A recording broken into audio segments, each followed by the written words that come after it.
तो आप लोग कैसे हैं। एक बार आपका फिर से स्वागत है GC point by CP sir YouTube channel पर।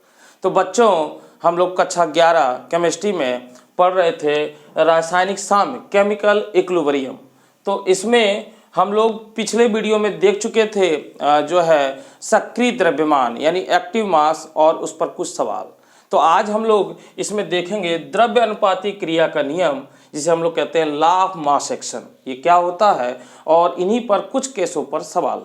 तो आइए देखते हैं द्रव्य अनुपाती क्रिया का नियम और जो है ये क्या होता है। तो बच्चों देखिए, इसको हम लोग थ्योरी नोट कर लें। तो इसमें लिखा जाए किसी रासायनिक साम्य, किसी रासायनिक अभिक्रिया, किसी रासायनिक अभिक्रिया में अभिकारकों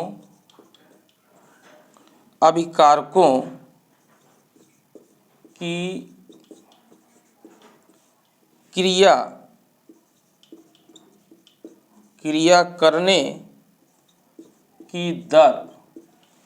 करने की दर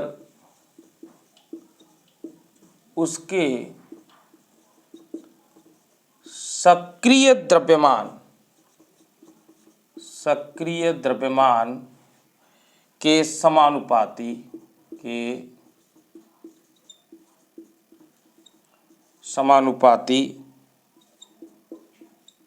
होता है तथा अभिक्रिया दर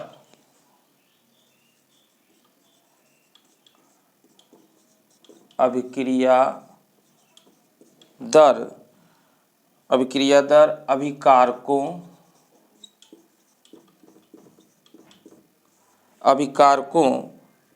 के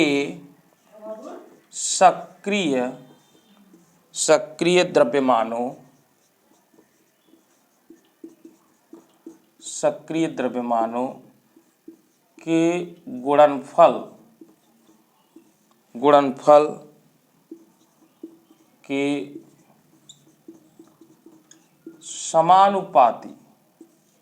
समानुपाती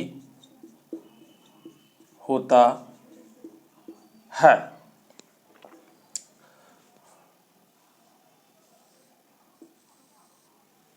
तो बच्चों देखिए, किसी रासायनिक अभिक्रिया में अभिकारकों के क्रिया करने की दर, यानी जो अभिकारक हैं उनकी क्रिया करने की जो दर है, रेट है, उसके सक्रिय द्रव्यमान के समानुपाती होगा। ठीक है, के समानुपाती होता है तथा अभिक्रिया दर यानी उस पूरी अभिक्रिया की जो दर होती है वो अभिकारकों के सक्रिय द्रव्यमानों के गुणनफल के समानुपाती होता है। तो देखिए, इसमें मान लेते हैं, माना कोई एक सामान्य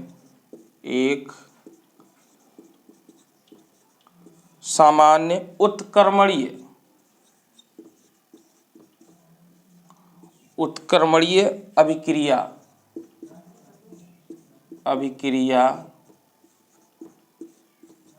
है। मान लेते हैं बच्चों, हमने कोई एक सामान्य उत्क्रमणीय अभिक्रिया मानी है, A+B, और ये उत्क्रमणीय अभिक्रिया का साइन है और हमारा जो प्रोडक्ट बन रहा है वो बन रहा है C+D।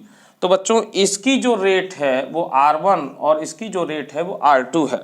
ठीक है बच्चों, तो यहाँ पर इसके विषय में बच्चों हम लोग देखिए क्या क्या लिख सकते हैं। ठीक है, तो यहाँ पर हम लोग क्या क्या लिख सकते हैं, देखिए यहाँ पर, तो यहाँ पर लिखेंगे उपरोक्त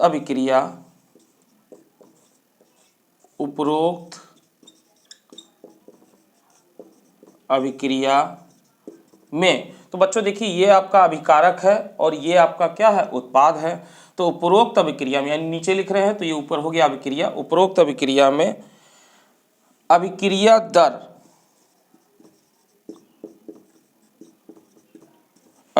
दर, तो यहाँ पे बच्चों उपरोक्त अभिक्रिया में यहाँ पे हम लोग इसको थोड़ा सा और सही कर लें तो ये आपका हो जाएगा,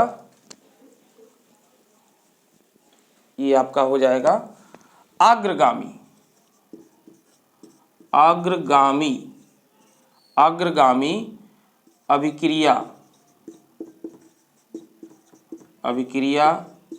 की दर R1, यानी ये वाली अभिक्रिया जो इस दिशा में जा रही है बच्चों, इसकी दर हो गई R1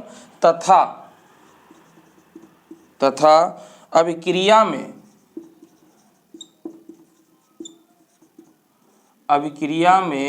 तो अभिक्रिया में बच्चों अभिकारक कौन है, A और B। अभिक्रिया में अभिकारक A व B, ऐसे A व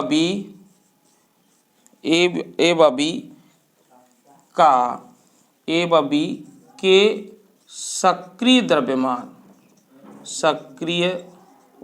द्रव्यमान। तो बच्चों मैं ये टॉपिक पढ़ा चुका हूं आपको, सक्रिय द्रव्यमान। तो इसको कैसे लिखेंगे कैपिटल A, यानी बड़े ब्रैकेट में कैपिटल A और इसका मात्रक मोल प्रति लीटर व कैपिटल B मोल प्रति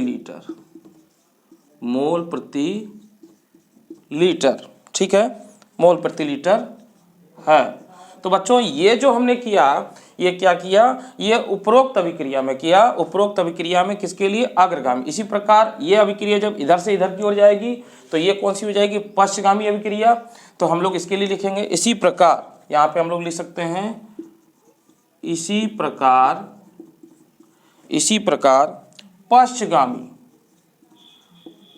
पश्चगामी अभिक्रिया की दर R2 तथा अब बच्चों जब ये अभिक्रिया इस तरीके से रहेगी तो ये अभिकारक और ये उत्पाद बनेगा, तथा अभिकारक C व D के सक्रिय द्रव्यमान। तो इसको भी हम लोग लिखेंगे कैपिटल C बड़े ब्रैकेट में, यानी कंसंट्रेशन ऑफ C, ऐसे पढ़ते हैं इसको, कंसंट्रेशन ऑफ C मोल प्रति लीटर व कंसंट्रेशन ऑफ D मोल प्रति लीटर है। तो इस तरीके से बच्चों इसके बारे में हम लोग ऐसे लिखेंगे ताकि आपको नोट्स भी मिलता जाए। तो ठीक है, मोल प्रति लीटर ये हो गया। अब बच्चों यहाँ पर हम इसके लिए एक व्यंजक प्राप्त करेंगे, ठीक है बच्चों। तो यहाँ पे हम लोग लिखते हैं अग्रगामी अभिक्रिया के लिए, यहाँ पे हम लोग लिखते हैं अग्रगामी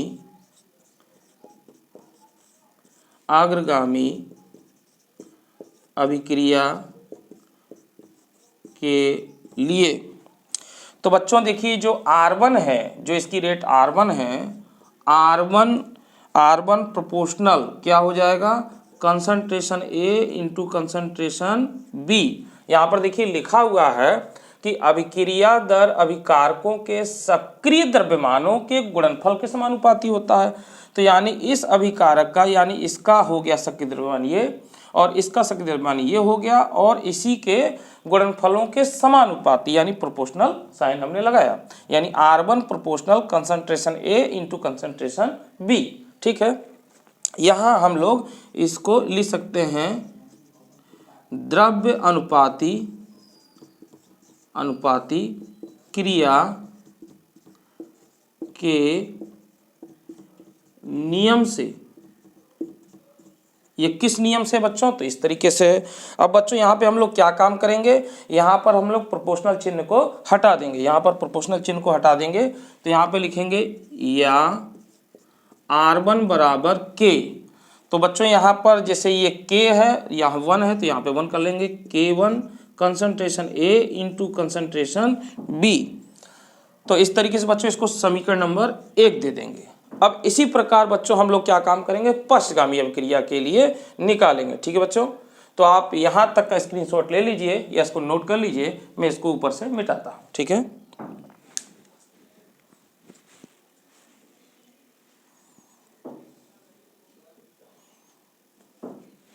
हाँ बच्चों, तो आपने नोट कर लिया होगा। अब मैं ऊपर से मिटा रहा हूँ इतना।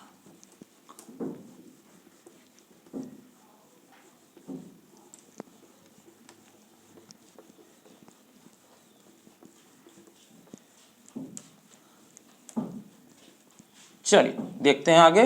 तो बच्चों इसी तरीके से हमको समीकरण नंबर 2 प्राप्त करना है। तो 2 देखिए कैसे हो जाएगा। यहाँ पे ये स्टेटमेंट जो लिखा है आपको इसी तरीके से लिखना है। यहाँ पे लिखेंगे इसी प्रकार पश्चगामी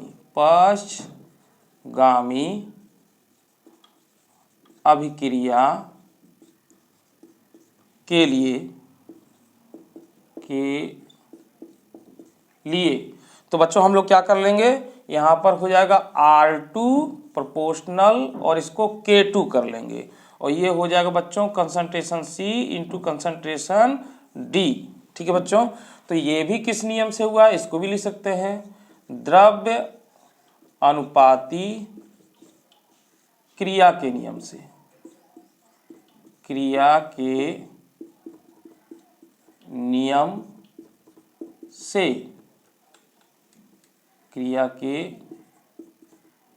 नियम से। ठीक है बच्चों, अब बच्चों इसी में वही काम करेंगे, यहाँ से या R2 बराबर K2 कंसंट्रेशन C और इंटू कंसंट्रेशन D। ठीक है, ये हो जाएगा। तो बच्चों इसको हम लोग समीकरण 1, 2 दे देंगे। इसको समीकरण ये 1 है, इसको हमने 2 दे दिया। अब बच्चों यहाँ पर एक स्टेटमेंट लिखेंगे जब साम्यावस्था प्राप्त हो जाएगी। ठीक है, तो यहाँ पे लिखेंगे साम्यावस्था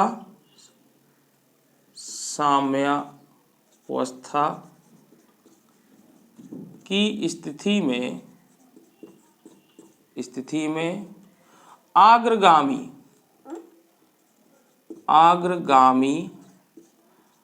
अभिक्रिया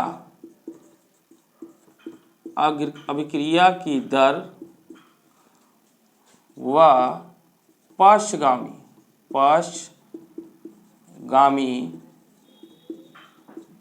अभिक्रिया की दर बराबर हो जाती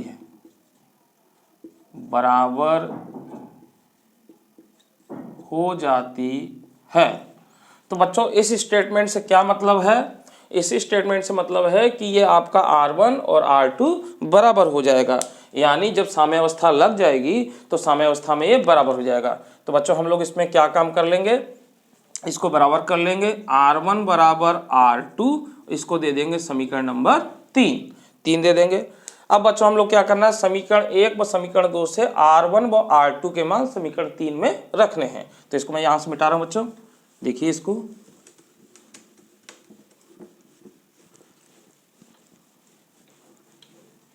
यहां पर। अब बच्चों यहाँ पर लिखेंगे समीकरण 1 व 2 से R1 व R2 का मान समीकरण 3 में रखने पर।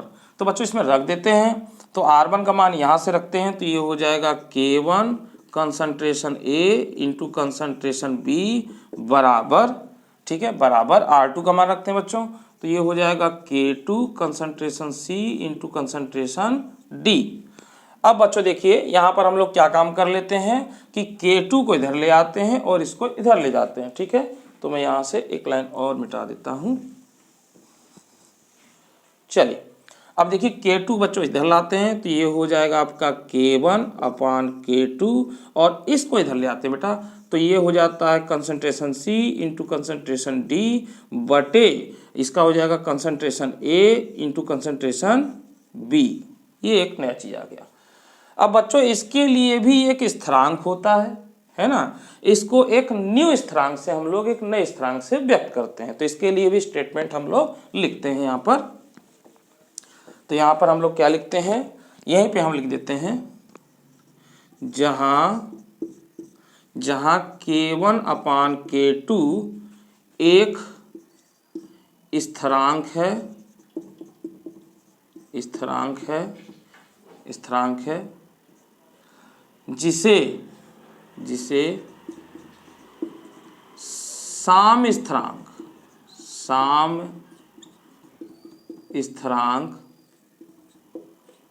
कहते हैं तथा इसे Kc से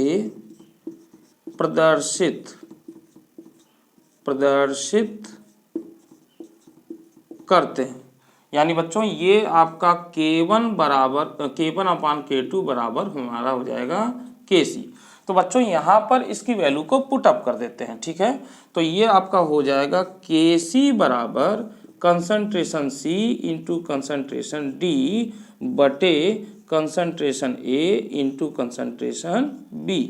हाँ बेटा, तो ये आपका इस तरीके से ये आ जाता है एक व्यंजक जो कि बहुत ही महत्वपूर्ण है और इस पर सवाल लगेंगे।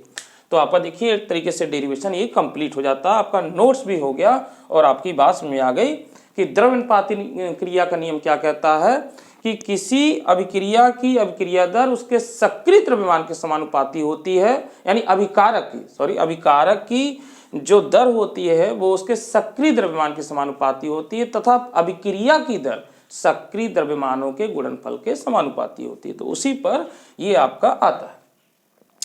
अब बच्चों ये जो है आपका ये हो गया, इसको नोट कर लीजिए। फिर हम लोग इस पर आगे केसों पर सवाल देखेंगे और कुछ अलग टॉपिकों पर बात करते हैं।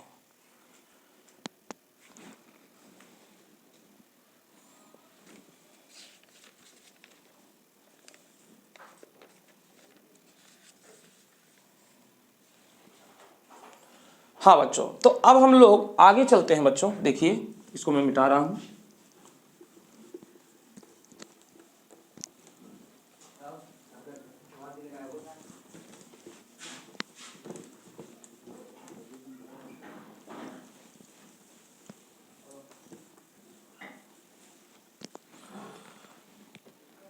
तो बच्चों यहां पर अगला टॉपिक है आग्र और विपरीत अभिक्रिया के साम्य स्थिरांकों में संबंध यानी हमारा ये वाला टॉपिक होगा। अब हम लोग इस पर बात करेंगे। तो बच्चों इसमें हम लोग क्या काम करते हैं, कोई एक अभिक्रिया मान लेते हैं। माना एक सामान्य उत्क्रमणीय अभिक्रिया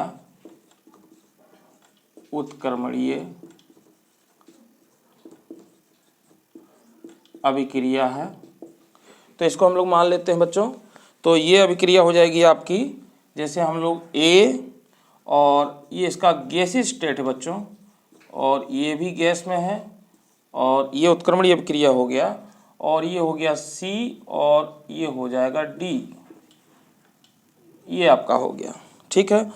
तो बच्चों अब यहाँ पर देखिए हम लोग Kc निकालना सीख चुके हैं। कोई भी अभिक्रिया मिले बच्चों, आपको क्या करना है, उत्पाद बटे अभिकारक करना। क्या करना है, उत्पाद बटे अभिकारक। यानी इसका अगर हम लोग Kc निकालें, ठीक है, यहाँ पर Kc निकालें, या हम यूं कह सकते हैं आग्र अभिक्रिया के लिए, आग्र अभिक्रिया के लिए साम्य स्थिरांक ऐसे लिख सकते हैं। तो ये हो जाएगा Kc। तो क्या करना है बच्चों, ये निकालना है, यानी concentration C into concentration D बटे concentration A into concentration D। ये हो जाएगा समीकरण नंबर बच्चों, इसको 1 मान लेंगे, ठीक है। इसी प्रकार बच्चों यहाँ पर हम लोग क्या काम करेंगे कि हम लोग विपरीत अभिक्रिया के लिए लिखेंगे, या पक्ष अभिक्रिया के लिए, पक्ष अभिक्रिया के लिए साम्य स्थिरांक। तो पक्ष अभिक्रिया के लिए बच्चों क्या हो जाएगा, जब ये इधर जाएगा तो इस तरीके से ये हमारा क्या बन जाएगा, उत्पाद। यानी हम लोग इसको इस तरीके से लिखेंगे C प्लस D, और ये आपका हो जाएगा A प्लस B। तो हमारा ये हो जाएगा अभिकारक, ये हो जाएगा उत्पाद। तो हम लोग उत्पाद को पहले लिखना है, तो हमारा ये पलट जाएगा।